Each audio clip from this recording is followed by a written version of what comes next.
outer defense perimeter 3,200 meters long. This also makes it the largest monument in Catalunya. The fortress was designed by Juan Martín Cermeño, the outstanding military engineer who also participated in the construction of the present-day Montjuïc Castle in Barcelona, the new Cathedral of Lleida, and the University of Cervera, among others. Please go down the central pathway without leaving it.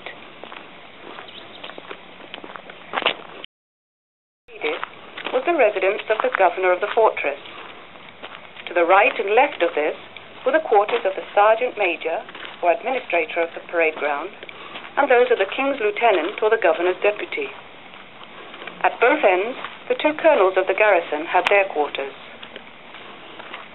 The left wing, also arcaded, housed the middle-rank officials and non-military personnel, such as the priest and surgeon. From here you can see part of the wide moat of the fortress. The solid construction on the right is called a ravelin, and its purpose was to protect the stretch of wall on your left. As you can see, the ravelin is totally open along the part which looks towards the castle. Right. This was in order to prevent the besiegers from entrenching themselves there, if they occupied it. Both the doorway which you can see between the two flights of steps of the ravelin, and that which is in the wall which encloses the moat, at the back, lead to the large cisterns which can hold more than 500,000 litres of water each.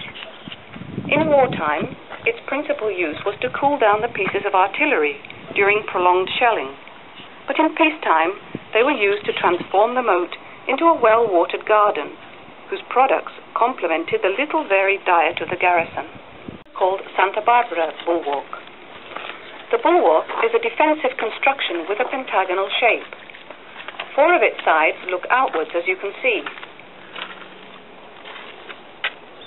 2 towards the right and 2 towards the left. And the 5th is formed by the wall itself. The Ferran Castle has 5 large bulwarks, and this is the largest of them.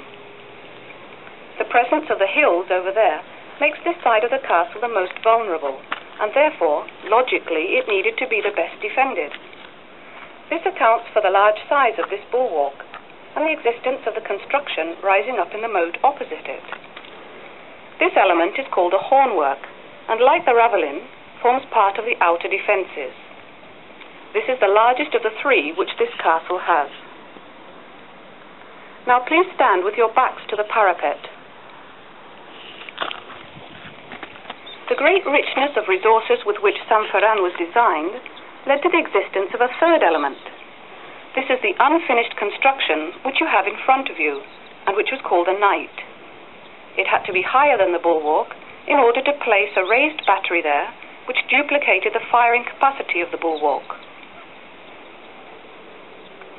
From here you can see perfectly 2 other bulwarks. On the right, that of San Dalmau, and on the left, that of San Felipe. Somewhat to the left of the latter, at the back, you will see a bridge with arches before and after it. This is the aqueduct which brought drinking water to the castle. It covers the central part of the front, which is better defended by the nature of the terrain.